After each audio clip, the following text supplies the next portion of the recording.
Welcome, Sam, Hey, to the Boardroom Podcast. Sam George, my guest today, and a good dear friend of mine. And yeah, good morning. Where are you, Sam? Where do you find yourself? good morning. Well, I'm sitting in my in sort of my little office here on Whidbey Island in the Pacific Northwest. I live in a on a meadow overlooking a body of water called the Salish Sea and the Strait of Juan de Fuca. So, it's quite a different coastline, different ocean environment than where I've been living in Malibu for the last, 18 years. But it's really neat up here. So that's where I'm sitting What um, what are the chances you run into 𝐔𝐿𝐴ₐ𝐵𝐿 at the grocery store?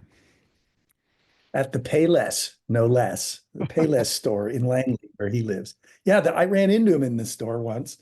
Uh, it's pretty interesting that just independently of each other, three editors, former editors of Surfer magazine, two of them live on this island and the other lives in Seattle, 38 miles to the south. So it's pretty interesting.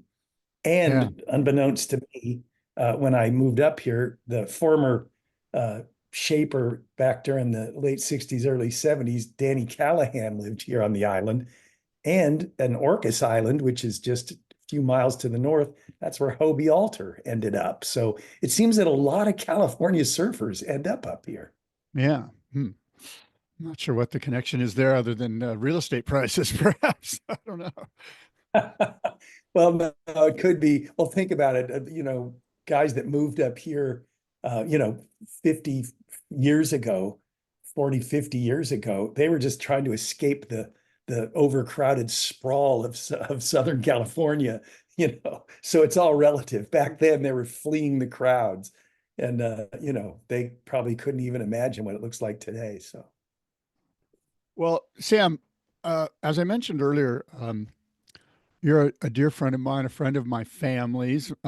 My children call you Uncle Brutta Sam. Let's put it that way. So you've known my kids since they were 4, 5, 6 years old, and Yeah, great but kids. but we're here today to not talk about that, of course, but to talk about your new book, Child of Storms: A Surfing Memoir in Progress. You have a new book coming out.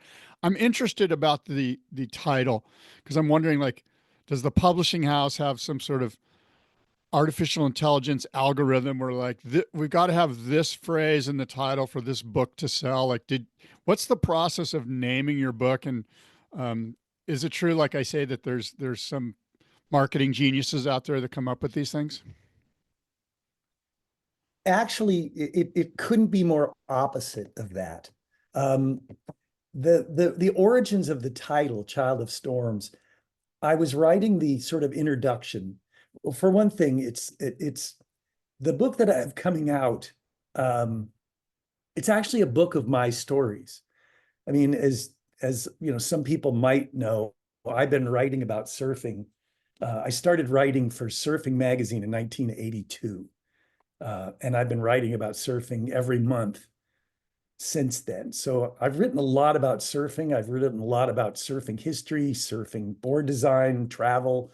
I've done a lot of profiles of surfers and a lot of perspective pieces, but I've rarely written stories about my experiences and what I've been doing over all these years. So this is a collection of my own stories, and it's not a chronological memoir, uh, but I hope that when you get to the end of the book, you get a pretty good picture of who I am and how I feel and what my life has been like.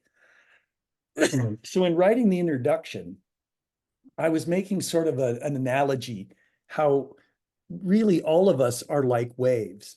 I mean, we're born in chaos. We set out on our, predestined course. Uh, we don't know where we're going to end up.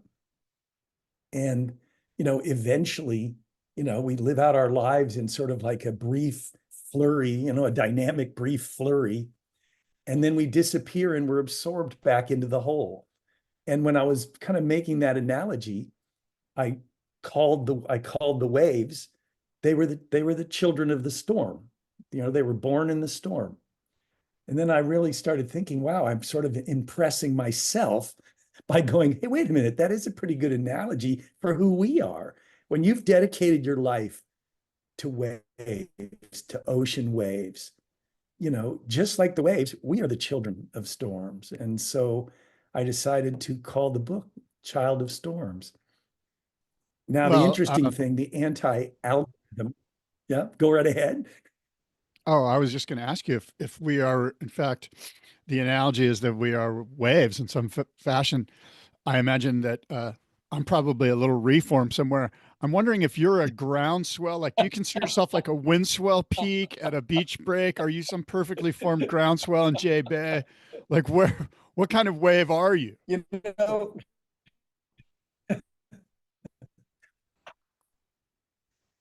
all I could say is that when I look back and consider the path I've been on, I would have to be a pretty not a giant, but a pretty good long peeling point break. Took a step into the surfer's life. I have not strayed from the path even for 1 minute. I haven't done anything new. I haven't gone off in any new directions. Every single day, people would know what I am going to be thinking about tomorrow. So that unbroken thread, I think I would have to be maybe I'd be noose ahead first point, just a nice, clean, long point break, because I mean, I certainly wouldn't be 𝐒𝐿𝐴𝐻 and I would not be a slab. I know that. So I think I'd be a Well, it's long interesting peeling point because break. you bring up locations, but you and I, as waves, would travel from Noosa to some crappy beach break eventually, and then around the bend, and then find our way, who knows, somewhere into Indonesia, perhaps. So, it's not No, but necessarily let's the face it. spot that you are. It's more like, are you a windswell? I think if we live a long life, we must be groundswells. And if we live a Oh short yeah, life, we're yeah, like a no, punchy beach break, a sure. No, windswell. but yeah, no, that makes sense. That makes sense. If you're a long life, a long period swell, and when you consider, when I first started surfing in Hawaii in 1967, all I knew is that tomorrow I want to surf. I had no idea that those tomorrows would stretch out. And then suddenly I'm 68 years old and, wondering what the surf is like today. You can't predict that, but if you really dedicate yourself to surfing and you live a surfing life, yeah, we're groundswells, you know. But then You at the same mentioned, way, we oh, go ahead. we only break once, Yeah. you know, Y- we only break You're once. on Whidbey Island, Sam, as you mentioned, and that that's a naval installation. There's a naval base there. And if I'm not mistaken, your father, I believe, was in the Navy. He was a dentist in the Navy, wasn't he? Well, yeah, he started out as a naval aviator, during the end of World War II. And then when he got out of the Navy, he didn't like civilian life. So he went back in and went back to school and became a dentist and an oral surgeon and in the Navy. So he was a career Navy man. So How much uh, of your father and your parents and your family are woven into this book? Is there any, obviously your brother Matt, but is there any connection in the book to the way you were brought up or any of your family life? actually, yes. And that was sort of one of the real surprises for me. Because like I said, I've been writing about surfing for a long time. And, when I say that I haven't told my own stories, that's not completely true because sort of my sort of, I guess you could say, style of writing about surfing sometimes was, you know, putting myself in the anecdote. Not because I've always said, and it was a distinction I made when the publishers approached me, is I said, look, I'm not a writer who surfs. I'm a surfer who writes. And that's a pretty important distinction. So yeah, I've always put myself in the stories uh, in some way or another, but not as in a sort of deeply personal way as in this book. And so yes, there's a few chapters, uh, you know, understandably, one particular that involves my father, and then one in particular that involves my mother. And the amazing thing was that even as I was writing them, I was learning things about myself and learning things about my relationship, especially with my mother. And you know, I discovered thoughts I'd never thought before, and that's kind of exciting. That's one of the neat things about about writing sometimes is that it's almost like an undiscovered territory, and you come across the thought, and you come across and even more important, you come across a realization. And so I learned a lot about myself, uh, writing some of the stories of this, especially of the family, of my family relationships. My Well, in that father, regard, well, I was going to say the interesting thing about my father was some thoughts I had about him, because my father was very, very supportive of me. I did everything with my dad when I was younger, and he's the one that told me what surfing was when we moved to Hawaii. And he's the one that, 2 days after we moved to Hawaii, took us to Waikiki and hired us a beach boy. And, I mean, he's the one that encouraged me to surf and do all sorts of other things too. But never once was he that pushy, like little league dad about anything, except one time when he irresponsibly urged me to join him and paddle out at Sunset Beach on a 15 to 18-foot day when I'd been surfing for 8 months. And a deeply traumatic experience, because he couldn't surf either. A deeply traumatic experience that really changed my whole life. And like I said, if that day had not happened, I may have won the Eddie when I was older. If I had not been so traumatized as a tiny 12-year-old, you know. And that story was kind of interesting because, and you might appreciate this, it troubled me so much I mean, I was the freaking editor of Surfer magazine, and I had this innate, I'll say, terror of being caught inside in big surf. Not big surf. I actually enjoyed riding bigger waves. I hated getting caught inside. It was like a dread I had, you know. yeah. And it got so bad for me that I had read about this sports performance hypnotherapist that worked for baseball teams and batters. And I got a hold of him, and I told him I was doing an article about how sports performance hypnotherapy could help surfers. And I wanted to interview him. And he goes, "Well, I don't know if it'll work for surfers." I go, "Well, I just want to talk to you about just the whole process and stuff." And off I went to Anaheim, because he worked out of a hotel across the street from Angel Stadium. And I went up there, and I eventually revealed that I really was there for myself. I wasn't doing any article. And I told him about my dread of getting caught inside. And eventually he listened to me. He thought about it. And I told him about that incident, that one time that my dad, pushed me out into surf like that. And then he hypnotized me. And Yeah. I didn't think I could be hypnotized, but he hypnotized me. And under hypnosis, I revealed a dream that he said was very, very illustrative of what I was experiencing, that I associated getting caught inside in big surf with my father's disapproval. Mm, that's That's why, fascinating. yeah. And that's why, as a grown man, a good athlete, a good surfer with years of experience, traveled around the world, that's why when I got caught inside, I was reduced to being a frightened 12-year-old. And it was fascinating, Did you that make know. the book? Oh, yeah. That's a Okay. chapter. It's called Me, My Dad, and Sunset Beach. And I did not lay that to rest for another like 40 years after that, after that incident. So That's interesting.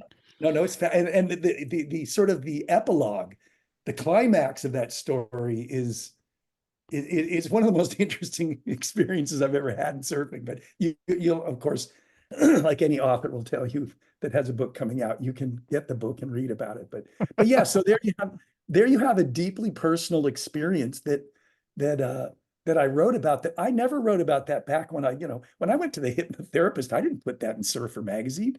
That was personal, Yeah. Yeah. uh, and I didn't write about what happened after that. But I did write That's the about, nature of memoirs, isn't it? That they get quite personal, and in yeah, fact, you know, um, you're putting yourself out there, quite frankly. And when I think of Sam, and I'm speaking to you, I don't know why I'm speaking to you in the second person, but when I think of you, I think about chapters in your life where there's a partner, a female partner in some way, um, that is a part of that segment of your life. Is that something that's in the book? Like, You put that so diplomatically. yeah, because I want to give you an out. Like, if you don't want to talk about this, that's fine. But there's always seems to be a female uh, that's moving and shaping your life in some way, and I'm wondering if any of that is in the book. Well, it's interesting you brought that up, because in meeting with the publisher, and the publisher, this is a small publishing company, and the founder of the company, she's this remarkable woman. She has her own incredible background. Oddly enough, for doing a book about surfing, her background is in mountaineering. And she's a remarkable woman, and she's very smart. And so we were sitting down with her, her people. We were having a lunch, and she had not read the manuscript yet, because she goes, I don't want to read it till it's been edited and proofed, because I don't want to read it with a red pen in my hand. I want to read it. So she hadn't read any of the stories.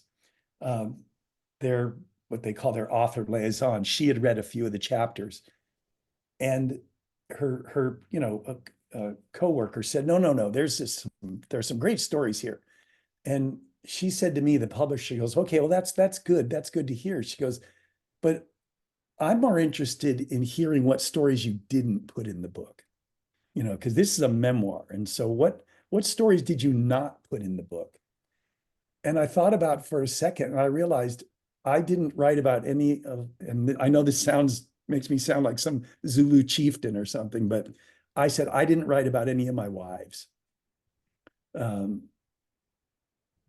of fact, I did write a chapter about an experience with I'll say it again, one of my wives, because I've been married several times. But it was sort of based on the experience we went through together when she had cancer, and she was a surfer, so we lived through that together.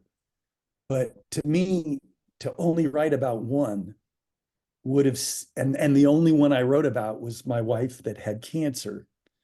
That to me seemed exploitative, and it seemed like it would be taking advantage of that circumstance to tell a story. And so I decided not to include that in the book. So here's the thing is that. So there's another book out there is what I'm saying. Yeah. We've got another book in No, you. because I know you're talking between the lines, because you know the stories. But here's the thing though, is that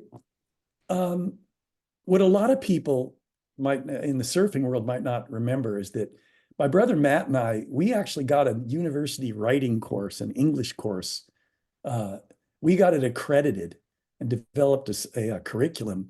And we taught a creative writing course on a Mentawai boat charter for 3 summers to lucky college sophomores, okay? And I developed a template over the years that I didn't even know I was doing it, but I developed a template that I wrote with that I realized I could quantify and build a curriculum out of. It was easy to teach. And the most important thing was that at the end of your story, you want the writer, if you're writing in first person, well, first of all, you want the reader to have a transformational experience, but you, the writer itself, you have the transformational experience to where you're sharing that, you're sharing the ride with the reader. So just to write about a relationship isn't enough. It has to involve a transformational experience, especially when you're writing a memoir. So I thought about, well, what did I learn? What was my transformational experience with these relationships? I realized they all came down to sort of one thing. And that was, I lived my life to where surfing and my surfing life, even though I shared it wholly, it was perceived as the most important thing in my whole life. And no matter how close I was in a relationship, or how devoted and even how doting I was sometimes, there was always that perceived withhold that From her, you mean? important thing. You mean And from them? from them, Yeah, they perceived a withhold that no matter right. how great this seems on the outside and how what a couple you are, that somehow there was this perception that, like, for example, we would never be moving to Kansas City for any reason, you know. Yeah. And so I thought, well, how do I tell that story in the most extraordinary way? Because let's face it, everyone's divorce is unique and traumatic, but everyone's divorce is the same. You know, it's all the same. So I thought, how do I tell it in a that concept, that transformational realization? How do I tell that in a way that's extraordinary? And I did have one of those extraordinary like circumstance to tell that story, and it involved a girlfriend that I lived with. Not I wasn't married. I was a lot younger, but it told the same thing, but set in an extraordinary circumstance. So I decided to tell that story in that manner and not about the wonderful women that I couldn't stay married to. Let me ask you this. That was a Um, long answer, but well, but no, that's I'm just saying that's there is that story. That story's in the book, but it's not. It's with a girlfriend. were you uh was surfing 1A and they were 1B? Well, And it's is that hard. so wrong if the answer is yes? Not in the way that you, not in the most obvious way that you think, that one would think. Um, it was more, well, for one thing, I mean, unlike virtually any of my friends, I was married to surfers, and sometimes to the consternation of my buddies. They'd invite me on a surf trip, and of course there was always both of us coming. And the guys are going, "Hey, we go on these trips to get away from our wives. We don't bring them with us." No, I brought mine with me. Yeah. You know, with my wife, I keep saying it, with my wives, we traveled and surfed, and we had lives. Yeah. Yeah. But in those cases, uh, it got to a point where I, they started thinking, well, what if I want something different than this? Sam, this is it for Sam. He's not, this is his life. And let's face it, it was my life. It was my career. It was everything I did, you Yeah. know.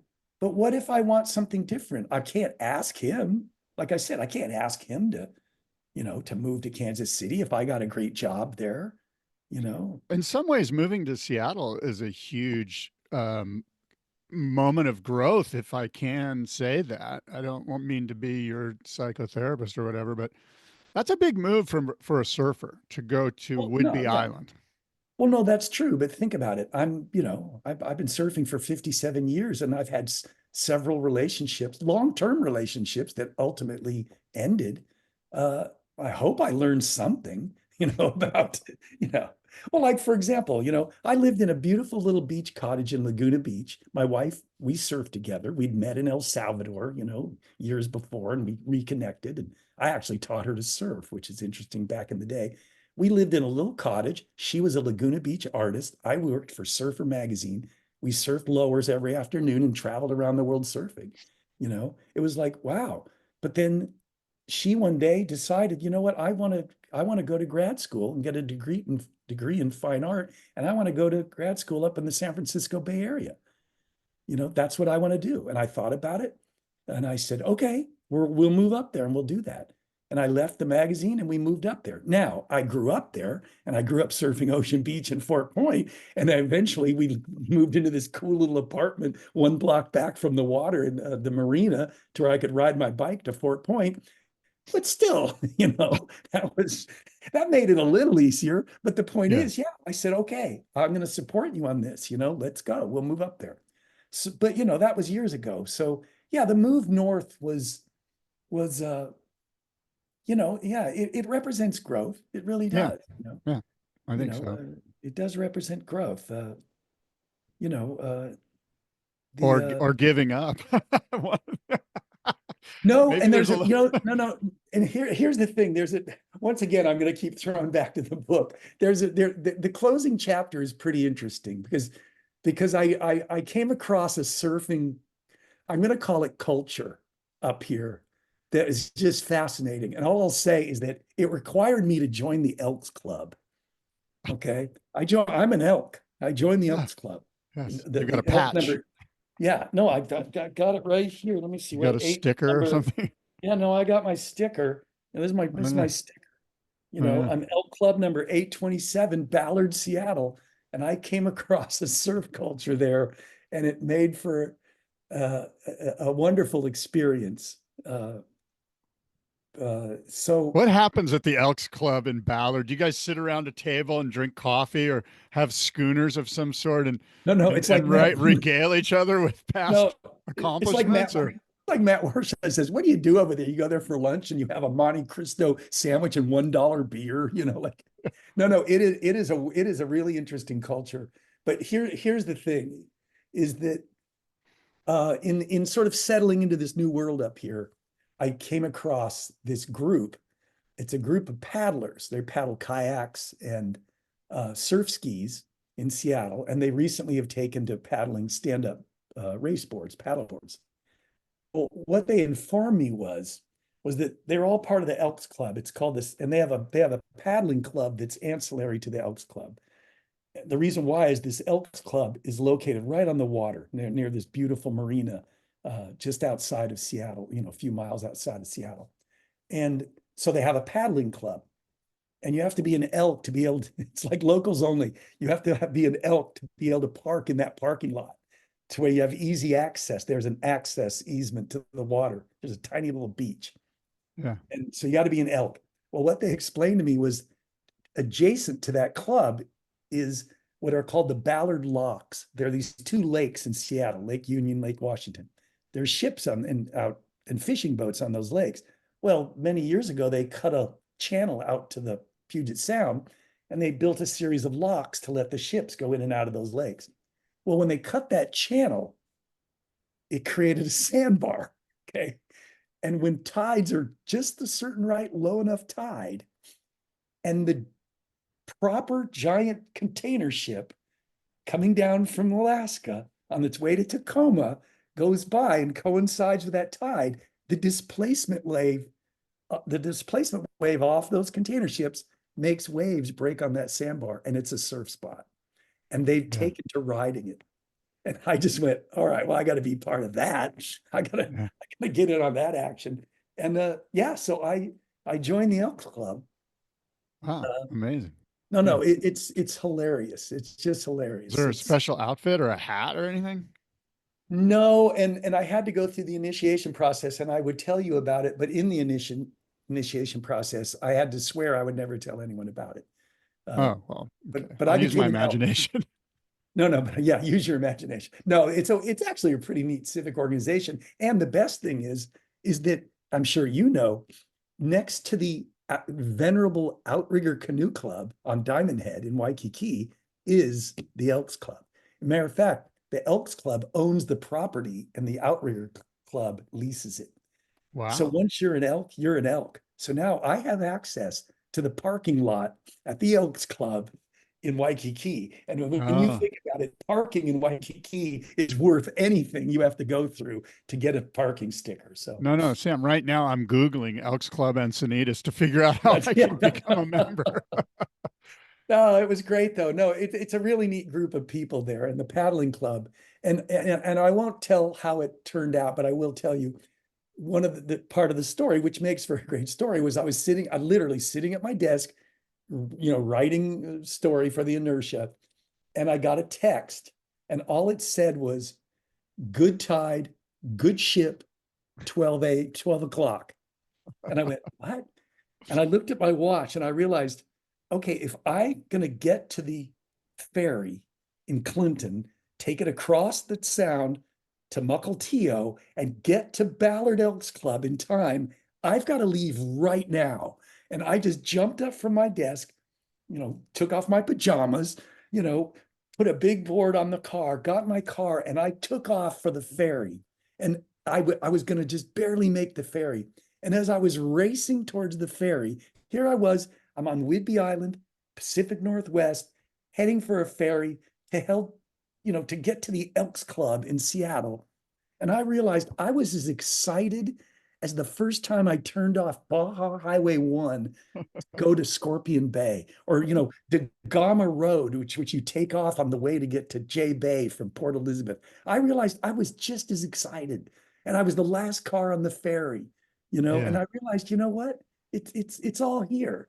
As long as you have that feeling, that excitement, Yeah. it's all here. It doesn't matter if where I lived in West Malibu, I could see the water from my little decklet, my little studio, and I would just get on my bike and just roll down the dirt road to the water and surf. Yeah. But here I was going through all of this, but the excitement was just still the same. It was fantastic. So Yeah. Yeah. is Another that a thought. John Cheese up on the wall there? No, it's a John Mel. Oh, really? Yeah, Yeah. it's a kneeboard from Freeline Surfboards in Santa Cruz. I will say one thing. I once went and surfed the ranch with my buddy Jeff and John Mel. We Oh, went up cool. and we surfed coho, and I asked him to bring a kneeboard for me, and I kneeboarded with him at coho. And I will say this to my credit, he actually said, "You know what? There's the kneeboarding championships in Huntington Beach. You should really go down and enter, Sam." John has some history here in San Diego. I believe he worked at GNS. He spent some time in San Diego, which is, um, I think where he kind of got some of his kneeboard mojo. I believe. Don't quote Oh, I me on that. bet. No, I bet surfing, those reefs, so yeah, no, I was pretty good as a kneeboarder. So Speaking of a long time ago, yeah. you you you were a competitive surfer. You and your brother Matt were competitive surfers in the professional ranks. Yeah. And I'm wondering, did you go through what was then the pro class trials, the IPS pro class trials that Randy Rarick would put on in Hawaii to determine who would get to surf in the Hawaiian events? Is that something how did you get on tour? Yeah. No, I did surf in the pro class trials a couple times. Like Um, 1980 or something, 79, Let me 80? think. Well, I was on a sing.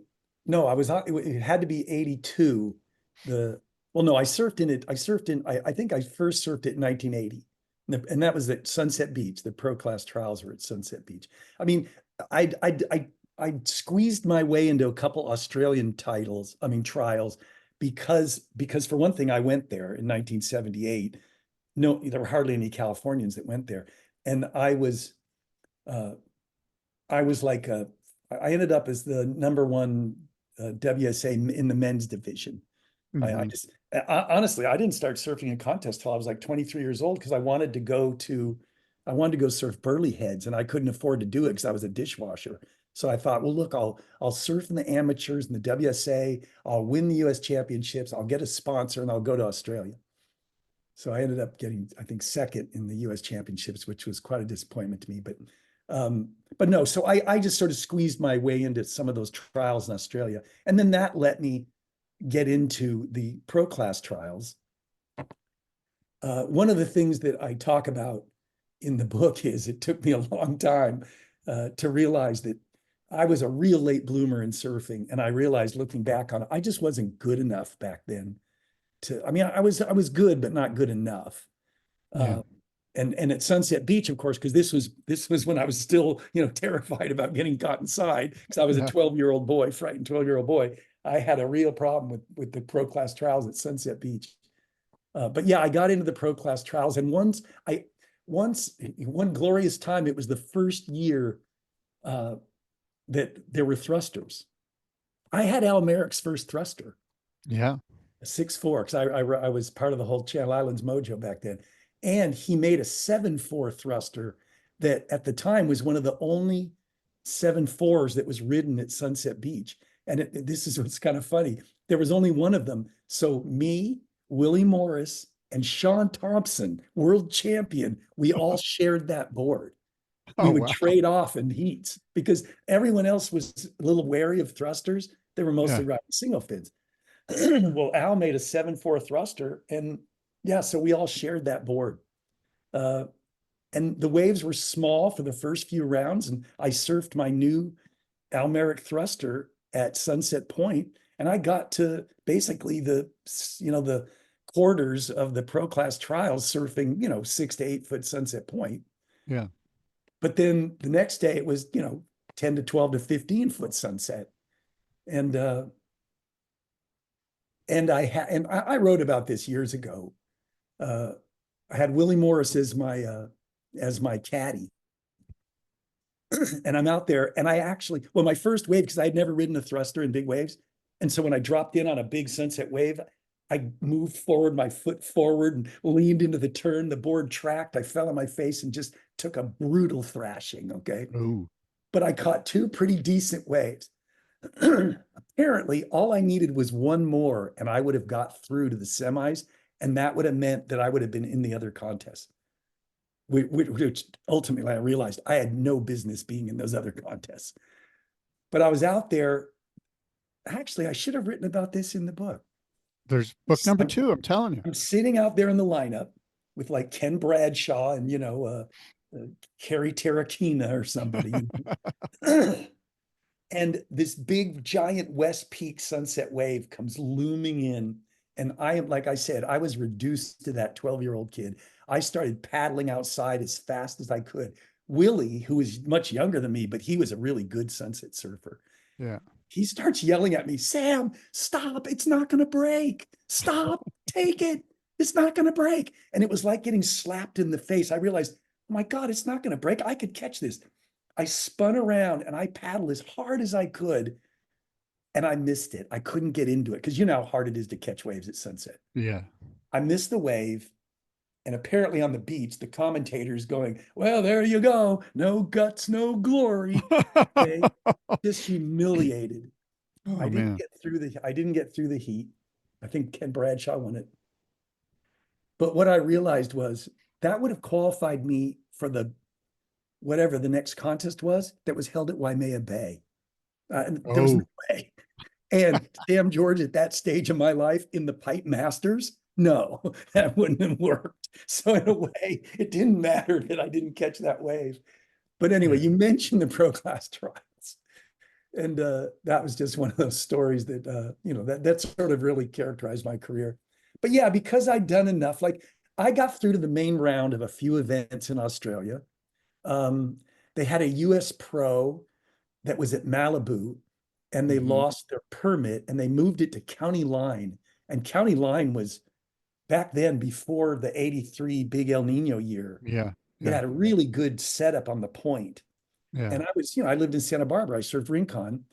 And I'd been to Australia since like I said, 78, 79, 80. I had got a board shape down there that was really advanced. And I brought it home, and it was a really good board. And I was surfing really well. And I got to the quarterfinals of the US Pro, which was, that. So I did enough to just be able to, if I entered the contest, they'd put me in it. Right. But I was by no means, right. On the periphery, so to speak. Well, it's interesting you said periphery, because when I write about that in the book, I write about how there's this phenomena in child development called parallel play. Parallel play. It's hard to say. Have you ever heard that term? No, but I'm writing it down. It's interesting. It's called parallel play. Yeah. And it involves children whose emotional IQ might not quite have caught up to their intellectual IQ. And you'll find them sometimes on the playground, and there'll be other kids involved and engrossed in a game. Well, the other child will be off to the side playing the same game by themselves, but not interacting with the collective. And I said, that perfectly described my professional competitive career. I was off to the side playing the game, but I was playing it all by myself. I wasn't recognized. I got no credit. Nobody talked about me. I mean, I got in the finals of the Quicksilver trials at Bells Beach. I beat Jim Banks in a contest. I did okay. Like that. I mean, but I was doing it with no recognition, just off by myself. Like I said, I was a professional surfer because I said I was. Right. Yeah. So yeah, it was a strange thing. But what I realized mostly, I love the travel, and I traveled with friends and I enjoyed that camaraderie and you know, it was that competitive time. Oddly enough, as I got older, I became a much better surfer as I got older. And you know, I had competitive successes as I got older. You know, I mean, Let me ask you this. If there's one word that describes you as a surfer, you get to pick one word that describes you as a surfer, your whole being as a surfer, all of your experiences. What would that word be? involved. It would be involved. You know, the breadth of my experience, just because I was so consumed by everything about surfing. Um, I didn't leave any stones unturned. So I would say involved. Okay, interesting. You You know know, what I would say? I would say what? you have a sort of a romantic aesthetic, a romanticism. What are your thoughts Yeah. on that? No, no, yeah, I would say yes. I mean, I wouldn't have described that myself that way, but um, yeah, I mean, there Like a has, love affair with surfing. yeah, there has been that element because, you know, once again, I'm going to keep throwing back to the book. One of the things that I had to ask myself when I was writing some of these chapters was, as my surfing life progressed, why did I why did I love finding myself in exotic places where I was the only foreigner, where I was the only, you know, Tangata Hiva, where I was the only Bule, where I was the only white man. Why was I drawn to that experience? And the conclusion I came up with was that it was, I guess it was really important for me to prove that being a surfer was an exceptional state of being, that being a surfer was exceptional, you know? And that in a way, I had to admit, I was trying to prove to myself that I was exceptional, you know? Because why else? Like, you know, why else would I, you know, take my bike and get a trailer built and tow my surfboard along the coast of Ghana and West Africa all by myself, you know, surfing waves that no Were foreigner were ever surfed, you know? was there still a need to gain approval from your father? No, because my father didn't know what I was doing. You know, my Maybe that father, doesn't matter though. Maybe no, that no, doesn't matter. I don't think so because it wasn't about proving myself in big waves. You Yeah. know, it wasn't about proving myself. It was that I loved that feeling of that that being a surfer was an exceptional way to live your life. You know, Yeah. the thing that burns me up is that in a lot of the media, most a large percentage of surfers, their surfing life is marked by really one basic emotion: frustration. They don't get enough waves. The waves aren't as good as they want. They're not as good as they wish they were. You know, they're frustrated, and so They're they like lash. golfers. Yeah, no, exactly. So they lash out at surfing. They Yeah. try to diminish it. You Mm, know, like that's bumper sticker: "Surfing ruined my life." Do you yeah. think anyone that was getting enough waves in their life and had integrated surfing effectively into their life, and that integration is the key word, would anyone ever say that surfing ruined their life? That's always bothered me because I always thought surfing was just this magnificent thing and a You know, magnificent way to live. a good friend of ours who we worked with at the magazine, who shall remain nameless, Yeah, coined a phrase, surfers are the worst. yeah, yeah. What are your thoughts on that? Well, I think one of the tenets of Buddhism is that you can have completely contradictory thoughts both existing at the same time. So there's many a times where I just go, I love surfers, those fucking surfers, Yeah. you know, Yeah. you know. So Yeah. yeah, I think both things can exist. There's times when, like I said, I love being part of the surfing community, but there's I times think when I that go, phrase, if you understand where it came from, who authored it, um, I know that he spoke about our sense of self-importance, our sense that we actually have our own vernacular. We elongate our vowels in such a silly, stupid way that, and you know, we just think that the world kind of revolves around us, and there's certainly a selfish nature to what our pursuit is. Do you think there's Oh yeah. validity in those phrases, in that Oh no, concept? completely. No, no, completely. And you know, I'm not naive about the surfing compulsion, you know. I mean, Yeah. but no, I think so. But once again, I think that the prime element of that is frustration. Um, it's interesting because I just recently was in Portugal at this surf festival they were having. It was put on by the Portuguese organization of surf schools. You know, surf schools are huge over there. Hmm. And they had this festival, and part of it was these discussions, and they invited speakers to talk about surfing culture. And so I went there. It was great. And Nick Carroll was there, 𝐔𝐬𝐴, you know, the French pioneer. Uh, and it was great. And one of the talk that I gave was my sort of premise was that surfing culture isn't something that used to be. Surfing culture is what it is right now. Culture is current. It's not Hmm. something that happened in the past because it's always evolving. But in looking at the evolution of surfing, I talked about what I thought was the most poetic and yet the most destructive thing that was ever written about surfing. And ironically, considering I ended up being the editor of Surfer Magazine, where I got to meet you, it was printed in the very first issue of Surfer Yeah. Magazine. I know what And you're going to say here. I know, but think about it, completely contradictory to everything else that was in the magazine.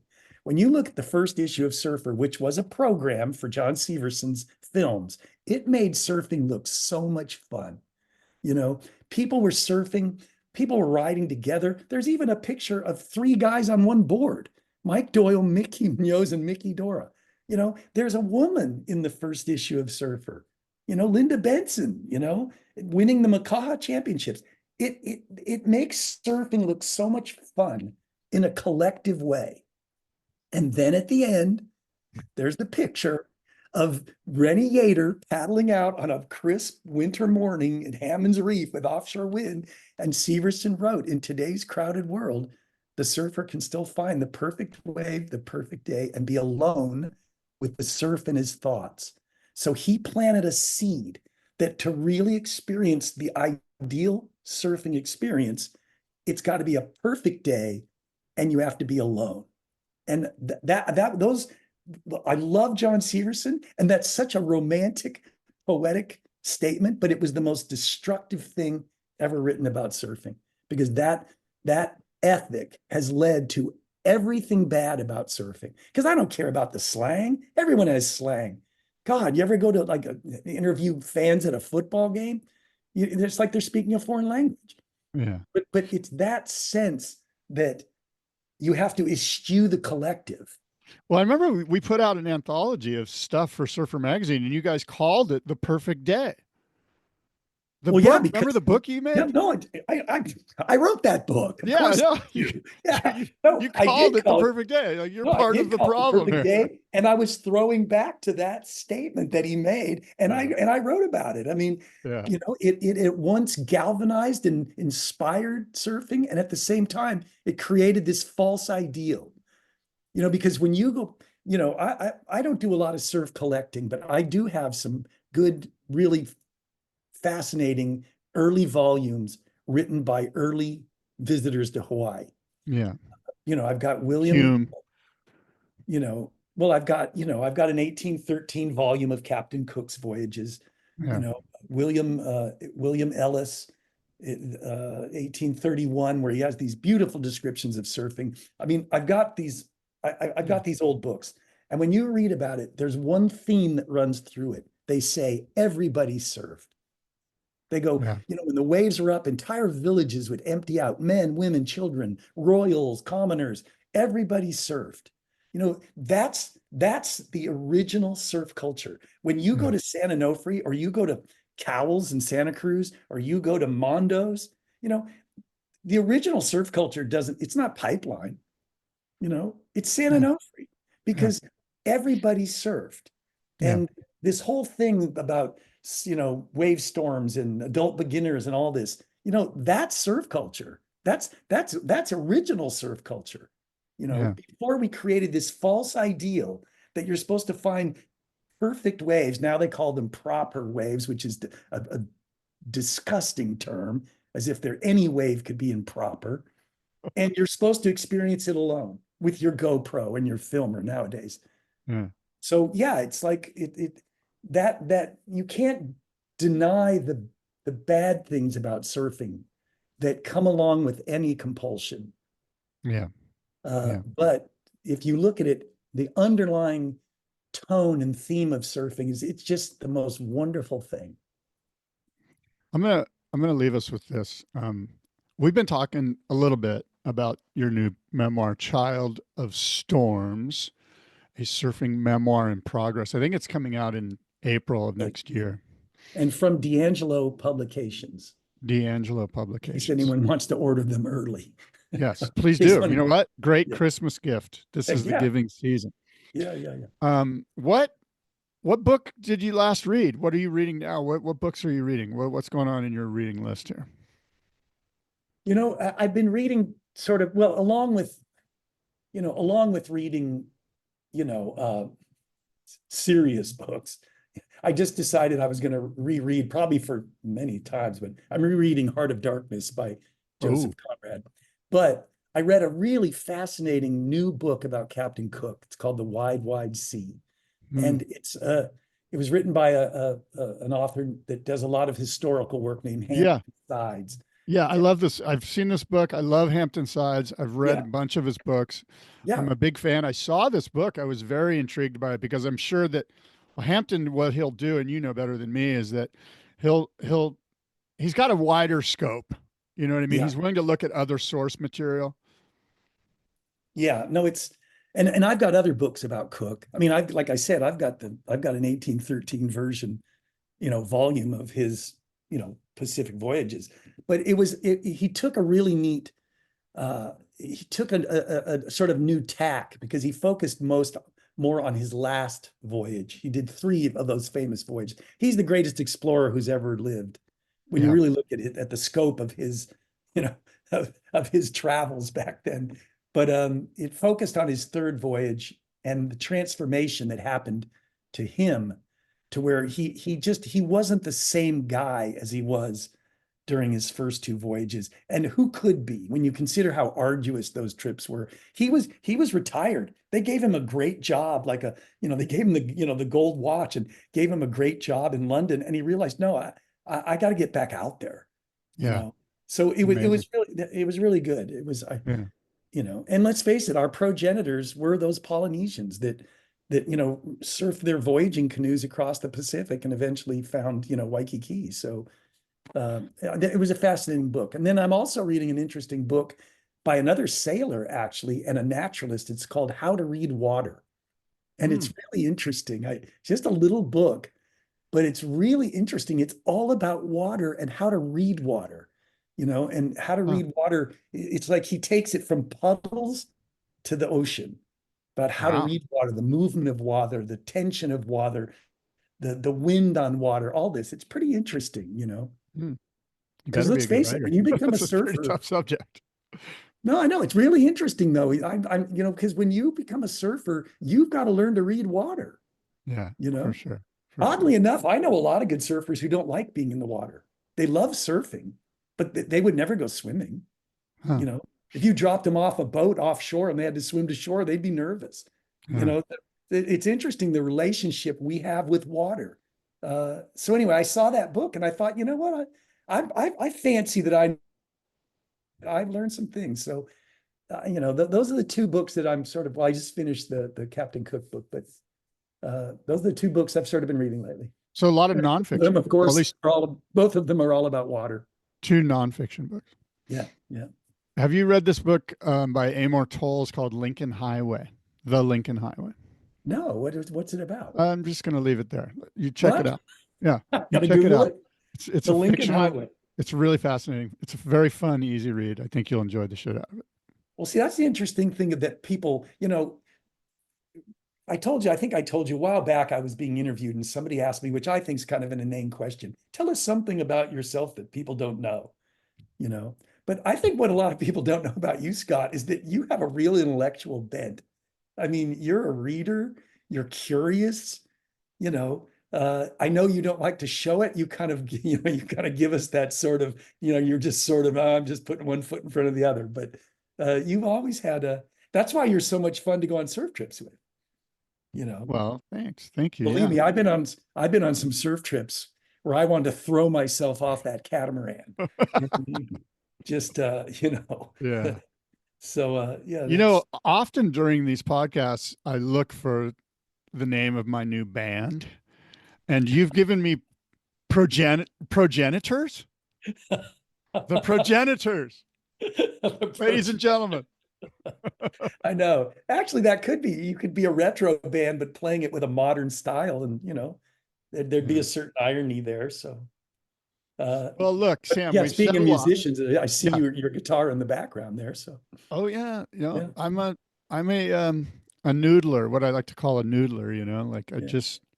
I'm learning, you know And what I that's like mean? me with my harmonica. But the good thing about a harmonica is you can bring it wherever you go. And I even if in my, you know, very rudimentary style, I've, you know, entertained a lot of villagers in remote areas of the world with my harmonica. So Well, Sam, the good thing about guitars is you can't take them everywhere you go. People are yeah. glad that I leave my guitar at home, believe me. No, trust me, I pretty much only play my harmonica in my car when I'm driving alone. Although I will say once at a surf party up at the ranch, I got to play harmonica along with Jackson Brown. Oh, that's very Yeah. cool. I told him I Yeah. had a C harmonica. He goes, "Oh, bring it on." And he played a song in E that I could play my C with.